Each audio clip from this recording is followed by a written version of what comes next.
नमस्कार, मैं उदय प्रताप सिंह। आपका स्वागत है इस खास वीडियो में। और जी हां, काउंटडाउन ECL 3 का शुरू हो चुका है। जी हां, ऑक्शन जो है उसके पश्चात ही फैंस का बेसब्री से इंतज़ार है अब कि मैचेस कब होंगे, टूर्नामेंट का वक्त कब आएगा। और इस वजह से आपके वेट को थोड़ा सा और एंटरटेनिंग बनाने के लिए हम लेकर आए हैं ये खास वीडियो, जहां हम आज आपको बताएंगे कि किस कैप्टन में है सबसे ज़्यादा दम। जी हाँ, क्योंकि कैप्टन होता है leader of the team, captain होता है वो फल्क्रम ऑफ द शिप जिसके इर्द गिर्द पूरी टीम जो है वो रहती है और काम करती है। और कहीं ना कहीं कैप्टन जो है वो ट्रम्प कार्ड, एक्स फैक्टर साबित करता है किसी भी टीम के लिए वो ट्रॉफी हासिल करने के लिए। मेरे संग हमारे सहयोगी अंकित चंडेल भी हैं इस खास वीडियो के लिए। बहुत बहुत स्वागत है आपका भी। बिल्कुल, धन्यवाद सर। तो पहली बार तो हमने देखा था कि हरियाणा ने बाजी मार ली थी। दूसरी बार दक्षिण से विजेता आया था चेन्नई टीम। थर्ड सीजन में विजेता कौन बनेगा अंकित? सर अभी तो ये कह पाना थोड़ा सा मुश्किल है क्योंकि ऑक्शन बहुत ही कमाल की हुई है और इसमें सबसे ज़्यादा जो शाइन किया अगर कोई टीम तो राजस्थान रेंजर्स है। उनके पास सबसे ज़्यादा पर्स था, सबसे ज़्यादा वॉलेट में अमाउंट था और उनके पास एक कहीं ना कहीं स्पेस भी अच्छी खासी थी, 7-8 प्लेयर्स की स्पेस थी कि वो खरीद सकते थे। And second one is Haryanvi hunters. But अब तक की सबसे जो स्ट्रॉन्गेस्ट टीम कहीं ना कहीं लग रही है वो 3 टीमें अभी करंट में कहना चाहूँगा अगर हम ओवरऑल स्क्वाड देखें, क्योंकि पिछली कुछ टीम्स ने ऑलरेडी 17-18 प्लेयर्स रिटेन कर लिए थे। बट जो अब खुल के टीमों ने खेला है, बिडिंग की है strong, Rajasthan rangers, Lucknow lions and Haryanvi hunters, ये कहीं ना कहीं स्ट्रॉन्ग इस समय नज़र आ रहा है। ये भी स्ट्रॉन्ग नज़र आ रहे हैं। चलिए, टीम्स का जो गठन जो है उस पर तो ऑलरेडी हम लोग काफ़ी वीडियोस बना चुके हैं ऑलरेडी और बनाएंगे भी आने वाले दिनों में। मगर आज क्योंकि कैप्टन्स पे हमारा फोकस है तो कैप्टन्स की कहीं ना कहीं खूबियाँ और कहीं ना कहीं जो वीकनेस है उस पे हम आते हैं आज अंकित। तो पहले तो शुरुआत करते हैं मुनव्वर फारूकी से। मुंबई के वह कैप्टन हैं, तो मुनव्वर में वो कौन सी क्वालिटीज़ हैं which make him a good leader और कौन सी उनसे वीकनेसेस हैं? सर मुनव्वर फारूकी की गुड क्वालिटी जो अगर मैं सबसे पहले बताऊं तो वो टीम बिल्डिंग एक्टिविटीज़ बहुत करते हैं और मुंबई में रहते हैं और मुंबई में उनके ट्रायल्स चल रहे हैं, मुंबई में प्रैक्टिस मैचेस चल रहे हैं ECL के। बट वो उनका कह सकते हैं एक दिक्कत अभी फ़िलहाल में जो आ रही है वो है थोड़ा उनकी डेट्स नहीं मिल रही। वो खुद प्रैक्टिस पे नहीं आ पा रहे हैं एज अ कैप्टन होते हुए। तो एज अ कप्तान आप पे बहुत सारी जिम्मेदारियां होती हैं और वो ओपनिंग करने आते हैं और ओपनिंग बैट्समैन पे तो वैसे टीम की आंखें होती, नज़रें होती कि ये अच्छा स्कोर करेगा तो हमें अच्छा एक टोटल मिल जाएगा। पिछले बार भी ऐसा वो मुनव्वर फारूकी ना के बराबर दिखाई दिए मैचेस में, ऑक्शन में भी नहीं दिखाई दिए थे। तो कहीं ना कहीं एक बड़ा एक मिस हो सकता है। कम दिखना और कम टीम के साथ इंगेज करना कहीं ना कहीं थोड़ा सा लगता है कि वहाँ पे ढीले पड़ गए हैं मुनव्वर फारूकी। तो प्रैक्टिस अगर अपनी कंटिन्यू रखेंगे उसकी वजह से टीम को भी समझ आ जाता है कि अगर मान लो मुनव्वर फारूकी आउट हो गया, कुछ हो गया, तो बैटिंग ऑर्डर में क्या चेंजेस आ सकते हैं और पिच में क्या बदलाव कर सकते हैं।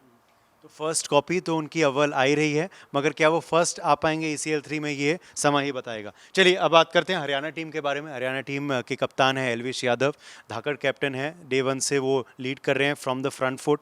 तो एल्विश यादव की कौन सी खूबियां हैं और उनका कौन सा वीकनेस है? देखिए, सबसे फेमस टीम के आपने और सबसे फेमस कप्तान की बात की है ECL में। और कुछ लोग तो ECL देखते ही एल्विश यादव की वजह से हैं। और स्टार्टिंग के हम डे 1 की अगर मैं बात करूं तो हाइप जो क्रिएट हुई थी वो हरियाणवी हंटर्स थी, वो सीज़न 1 के विनर्स हैं। बट एल्विश यादव से बात भी जब हुई थी तो उन्होंने कहा पिछली बार हमने ये गलती कर ली थी कि हमने लाइटली ले लिया थोड़ा कि हम जीत गए हैं तो इस बार भी जीत जाएंगे, वी आर डूइंग पार्टीज़, हम घूम रहे हैं, प्रैक्टिस पे थोड़ा कम ध्यान था। लेकिन इस बार इन्होंने बोला है हमने सिर्फ 6 प्लेयर जो है रिटेन किए, अपने आप को छोड़ के 6 प्लेयर्स उन्होंने रिटेन किए और बाकी उन्होंने खरीदे। तो उन्होंने कहा इस बार जो हमने जो प्लेयर्स का चुनाव किया है वो हमने परफॉर्मेंस बेसिस पे किया है। रजत दलाल भी तभी उनकी टीम से जो ट्रांसफ़र हुआ है लखनऊ में, तो उन्होंने कहा कि जो प्लेयर अच्छा परफॉर्म कर रहे थे उनको ही सिर्फ रिटेन किया। उसके अलावा जो नहीं अच्छा खेल रहे थे, जो उनको नहीं चाहिए थे, वो उनको प्लेयर्स को उन्होंने नहीं रखा। हालांकि जो लखन अर्जुन रावत हैं उनको वो लेना चाहते थे, बट वही राजस्थान ने वहाँ बाजी मार ली क्योंकि उनके ऑप्शन पास का खेल होता है। ECL के कॉइन्स बचे नहीं थे। तो अगर लखन उनकी टीम में आ जाते तो हरियाणा से स्ट्रॉन्ग कोई टीम होती नहीं, क्योंकि हरियाणा के पास बादशाह खान है जो काफ़ी फेमस रेसलर हैं, पर वो बॉलर बहुत कमाल के, लोगों को ये पता नहीं है। तो बड़ा टीम टॉप पे कम कैप्टन पे रहते हैं अंकित। कौन से स्ट्रॉन्ग क्वालिटीज एल्विश के हैं? आपने कुछ गिना दिए, मगर वीकनेस क्या है? वीकनेस वही सर, एक तो इतने सारे मल्टीपल शोज़ कर रहे हैं, 5 से 6 इस समय शोज़ कर रहे हैं, प्रैक्टिस करने आ नहीं रहे, और दूसरा थोड़ा सा बैटिंग उनकी कमज़ोर है, बैटिंग लाइन उनकी कमज़ोर है। पिछली बार भी सिर्फ 36 रन बनाए थे, टॉप रन जो उनके हाईएस्ट स्कोर थे। उससे पहले 0 पे आउट, 1 पे आउट। तो कहीं ना कहीं बैटिंग ऑर्डर पे ध्यान दें, बैटिंग करने पे ध्यान दें, वो क्योंकि वो सिर्फ बैटिंग ही करते हैं, बॉलिंग भी नहीं करते। तो कहीं ना कहीं अगर वो सिर्फ बैटर हैं तो उस चीज़ पे उनको ध्यान देने की ज़रूरत है। बल्लेबाजी उतनी उनकी स्ट्रांग नहीं है, बट ये है कि अगर उस पर थोड़ा काम कर लें फिर, क्योंकि वो भी ओपनिंग करने आते हैं, तो उस पर काम कर ले तो एक बढ़िया अच्छा टोटल हो सकता है। चलिए अब लक्ष्य पे आते हैं। कलकत्ता टीम के कप्तान की खूबियां क्या हैं, वीकनेसेस क्या है? देखिए सर, लक्ष्य सिंह अभी नए नए कैप्टन बने हैं, और हालांकि हम खेलते हुए किसी ने भी उनको ज़्यादा देखा नहीं है। पिछली बार से जो कैप्टन है कोलकाता का चेंज हुआ है, पहले पुष्कर जी थे, अब लक्ष्य हैं। तो ज़्यादा खेलते हुए तो नहीं देखा, लेकिन वो कह रहे थे कि स्पोर्ट उनके कोर में है, और क्रिकेट जो है उनका प्यार है। उन्होंने कहा कि मैं कैप्टन ही इसलिए बनाऊं कि आपको इस बार दिखेगा कुछ, और कह रहे हैं हम बोल के नहीं दिखाएंगे, फील्ड में करके दिखाएंगे। तो वो कह रहे हैं कि इस बार प्रैक्टिस न्यू लेवल की होने वाली। कह रहे पिछली बार हमारा डेब्यू था तो तब शायद थोड़ा सा हमें गेम समझ नहीं आया, बट कह रहे अब समझ आ गया और काफ़ी अच्छा हमारा स्क्वाड है, ऑलमोस्ट सारे हमने रिटेन किए हैं। बट एज अ कैप्टन मैं ये ध्यान रखूंगा कि जो गलतियाँ पुष्कर जी से हुई हैं वो मैं सुधारूँ, और कहीं ना कहीं इस बार ट्रॉफी कोलकाता आए। अब बात करते हैं पिछले साल के हीरो के, जिनको आप प्यार से थगेश बुलाते हैं। चेन्नई के कप्तान हैं थगेश।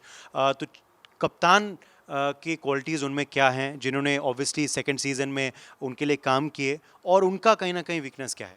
सबसे अच्छी क्वालिटी है ठगेश की कि वो सबको बराबर रखते हैं, और उन पहली चेन्नई ऐसी टीम है जिसने 18 प्लेयर रिटेन किए हैं। तो ये सबसे अच्छी बात है कि किसी को ज़्यादा को निकाला नहीं। वो इसलिए निकालना पड़ा कि उनको पर्स खाली करना था, तो उसकी वजह से उनको निकालना पड़ा, लेकिन इसके अलावा किसी को नहीं निकाला।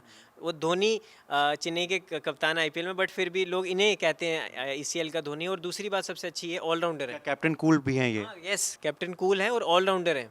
और अगर मान लो कि इनसे जब मैंने इनको खेलते हुए देखा कि जैसे एक प्लेयर है उसने 18 रन खा लिए, उसके बाद भी उसके 1 ओवर बाद उसको ओवर दिया, उसको विश्वास दिलाते हुए बात करते हुए कि भाई कोई चक्कर नहीं, हो जाएगा, आप अच्छे से खेलो। तो मोटिवेशन बहुत ज़्यादा है इनकी टीम में। और दूसरी बात ये ऑलराउंडर है, बॉलिंग इतनी गजब की करते हैं। टॉप 5 ईसीएल में, पर्पल कैप में, ये भी इनका भी नाम शामिल था। तो टॉप 5 उसमें भी हाईएस्ट विकेट टेकर्स थे पिछले सीज़न के।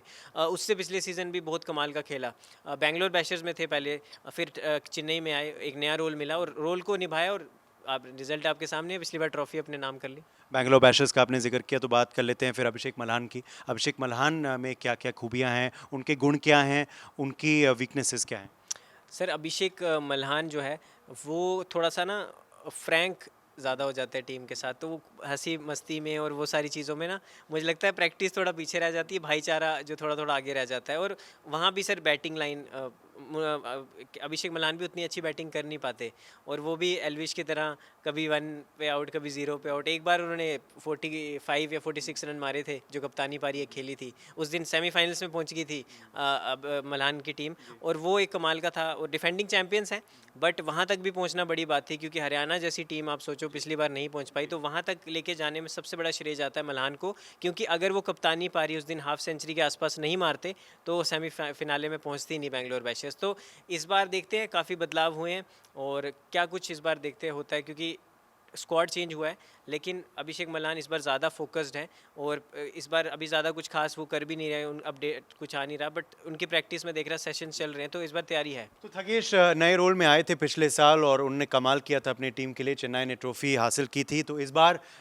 जो नए कप्तान हैं, जिनको नए दायित्व मिला है, जो नए रोल्स में आपको दिखेंगे, उनके बारे में थोड़ा सा बात करते हैं। पहले तो बात करेंगे मिस्टर हर्ष गुजराल के बारे में, जो दिल्ली के नए कप्तान बन चुके हैं। ऑक्शन में he was one of the big highlights, one of the big talking points. तो गुजराल में, हर्ष गुजराल में क्या क्या आपको खूबियां दिख रही हैं अभी अंकित? क्या क्या स्ट्रेंथ्स उनके रह सकते हैं दिल्ली टीम के लिए, और वीकनेसेस हर्ष के क्या हो सकते हैं? देखिए शोज़ और स्टैंड अप तो बढ़िया चल रहा है उनका, बट अब ईसीएल में देखते हैं क्या कुछ होने वाला है। कैप्टन सही बोल रहे हैं, आप डेब्यू कर रहे हैं इस बार, डायनेमिक दिल्ली के कैप्टन हैं। तो उन्होंने कहा है कि बेशक खेलना आता हो नहीं आता हो, क्रिकेट हमारे दिल्ली वालों के खून में, यूपी वालों के खून में है, तो क्रिकेट तो खेलना ही है। और मेरा भी सपना था बचपन से कि मैं भी एक ऐसे जर्सी पहन के क्रिकेट की, और एक आईपीएल वाला फील आया कि लोंडा निकल रहा है गली से। तो ये उन्होंने खुद अपने इंटरव्यू में कहा था। तो एक नए रोल में है, और उन्होंने दूसरा ये भी कहा कि बल्लेबाजी जब हम करेंगे तब देखिएगा। तो कहीं ना कहीं ये है कि बल्ला बोलेगा गुजराल का, और कहीं ना कहीं वो ये इंडिकेशन दे रहे हैं कि टॉप ऑर्डर में आ सकते हैं खेलने के लिए। तो ये एक बड़ा अच्छा उनकी तरफ से है। और दूसरा बड़े कमाल के एंटरटेनर हैं, तो एंटरटेनमेंट की कमी भी पिछली बार की तरह हो नहीं सकती, क्योंकि पहले गौरव तनेजा आए फिर नहीं आए, दिग्विजय राठी आए बीच में, वो भी तब ज्वाइन किया जब बिल्कुल ईसीएल स्टार्ट होने वाला था। तो ये जो ड्रॉबैक्स थे इस बार ये आपको देखने को नहीं मिलेंगे। तो गुजराल साहब ने कहा है कि डे 1 से टीम के साथ रहूँगा, तो ये एक मेन है उनका। और आखिर में last but not the least हम बात करते हैं वो एक और टॉकिंग पॉइंट जो ऑक्शन से निकल के आए थे, जो लखनऊ के नए कप्तान बन चुके हैं रजत दलाल। जी हाँ, उनका ट्रांसफ़र भी हो चुका है लखनऊ टीम में, कप्तान के रोल में इस बार नजर आएंगे रजत दलाल। उनकी खूबियाँ क्या हो सकती हैं अंकित, और उनका वीकनेस क्या साबित हो सकता है? खूबियाँ सबसे पहले तो मैं गिनूँ कि टॉप ऑर्डर में लखनऊ एक चीज़ में मात खा रही थी, उनके पास टॉप ऑर्डर में कोई अच्छा प्लेयर नहीं था जो टीम को बैक करे। बट रजत दलाल आ गए हैं तो वो प्रॉब्लम कहीं ना कहीं सॉल्व हो गई है, क्योंकि रजत दलाल हिटर हैं, और आते ही वो सीधा हिट करना शुरू कर देते हैं। वो तो बोलते हैं या तो आउट होगा या तो बॉल बाउंड्री से बाहर जाएगी, तो वो वाला उनका सीन है। और दूसरा ये है कि अनुराग द्विवेदी में टसल वाला वो चीज़ है नहीं, वो थोड़ा सॉफ्ट है और थोड़ा सा इतना हंसी मजाक या उतना कह सकते हैं फील्ड पे उतना एक्टिव नहीं रहते। बट रजत दलाल जब आएंगे और जब एलविश यादव जो उनके बेस्ट फ्रेंड है, वो best friend versus best friend जो लोगों को देखने मिलने वाला है वो बड़ा कमाल का होगा, तो वो हमेशा से रहता है दिलों में। और दूसरा रजत दलाल सर, उनका वीकनेस मैं बताता हूँ, ट्रिगर बड़ी जल्दी हो जाते हैं। तो उनको अगर थोड़ा सा भी स्लेजिंग की तो उसी समय वो उनका एंग्री यंग मैन वाला रूप दिख जाता है। फिर वही हालांकि वो सब हंसी मजाक ही होता है, लेकिन डिस्ट्रैक्शन वो उस चीज़ से हो सकती है। तो ये वीक पॉइंट एक रजत दलाल में है कहीं ना कहीं। अब हम बात करते हैं राजस्थान की टीम के बारे में भी। राजस्थान टीम के जो कप्तान है ज़ैन सैफी, उनकी क्या क्वालिटीज़ हैं, क्या गुण हैं उनके अंकित, जो आप देख रहे हैं उनकी टीम भी काफ़ी स्टार स्टडेड है, तो क्या ये फ़ायदेमंद साबित होगा या उनकी वीकनेस साबित हो सकती है? देखिए सर, जैन सैफ़ी को लोगों ने कम आंका था पिछली बार जब वो आए थे, तो उन्होंने सोचा कि सॉफ्ट स्पोकन है और ऐसी टीम है, ठीक है आए हैं, क्योंकि उनको वो बहुत ज़्यादा रिक्वेस्ट करने के बाद ईसीएल में आए। तो क्या हुआ, उनको थोड़ा सा लोगों ने लाइट लिया, उनकी टीम भी उस समय थोड़ा सा वैसा नहीं खेल रही थी एग्रेसिवली, और ये सब वो जीतने के लिहाज से नहीं खेल रहे थे। बट इस बार जैन सैफ़ी को मास्टरमाइंड में कहूँगा ऑक्शन का, जिस तरह से उन्होंने खेला है, जिस तरह से उन्होंने सही टाइम पे सही दाव लगाया है और हाईएस्ट एक तो बिड की है, और दूसरा ऐसे ऐसे प्लेयर्स अपने टीम में लाए हैं ना जो पॉपुलैरिटी में भी टॉप पे और खेलने के मामले में भी टॉप पे हैं। जैसे कि अगर मैं बात करूं, सबसे हाईएस्ट बिड लगी थी most expensive player of ECL Lakhan Arjun Rawat, he is a Ranji player, वो उनकी टीम में है, ऑलराउंडर है। दूसरा सलमान अली, जिनकी बहुत टीम्स पे नज़र थी। जिस पे हरियाणा ने फाइट की, बैंगलोर ने फाइट की, लखनऊ ने फाइट की, लास्ट में बाजी मारी राजस्थान रेंजर्स ने। दूसरी में सबसे important highlight Salman Ali, Indian Idol के विनर, वो भी इनकी टीम में बैटर हैं बहुत कमाल के। ये लोगों को पता नहीं होगा कि गाने के साथ साथ वो बैट से बजाना भी जानते हैं, तो ये भी बड़ी अच्छी हाईलाइट है। वो बैटर बड़े कमाल के, तो इसके साथ साथ ऐसे वसीम अहमद, ऐसे कई गगन भरद्वाज बड़ी अच्छी बॉलिंग करते हैं, ऐसे बहुत सारे नाम हैं। तो इनके पास सर मैं बताऊं, पहले नंबर से लेके लास्ट नंबर तक सब खेलने वाले हैं, मतलब 11 के 11 खिलाड़ी हैं जो खेलने वाले हैं। पर खुद उनकी लीडरशिप क्या दमदार साबित होगी? खुद वो आते हैं, वो बस वो रोला गैंग जो है उसके लिए खेलने आते हैं, खुद वो उतना ज़्यादा आते नहीं है टॉप पे। वो सब आउट हो जाएं, कुछ हो जाए तो वो एज अ लास्ट में आ जाते हैं सपोर्ट करने, बट वो टॉप ऑर्डर में खेलते नहीं हैं। तो वो चाहते हैं कि बाकी लोग खेलें और मैं एज अ कैप्टन पीछे से लीड करूं, तो कैप्टन ऑफ द शिप वाला काम करते ज़्यादा, वो फोकस रहता है उनका। अब हम आ जाते हैं आखिरी सवाल में। अब सारे कैप्टन्स के बारे में तो हमने चर्चा कर ही ली है, सारे टीम्स के विश्लेषण भी कर लिया है, गुण हाईलाइट किए हैं, वीकनेसेस हाईलाइट किए हैं। सबसे जो आखिरी सवाल है अंकित, वो ये है, सबसे दमदार कप्तान कौन? करंट सिनेरियो के हिसाब से तो सबसे दमदार इस समय मुझे लग रहे जो वो है रजत दलाल। क्यों? क्योंकि जिस हिसाब से उनकी एक तो टीम स्क्वाड बहुत अच्छा है, नितिन चंडीला जैसे कमाल के बैट्समैन है जो मिस्टर ईसीएल के उसमें हाइलाइट्स में रहे हैं, जिन्होंने कमाल के रन मारे हैं।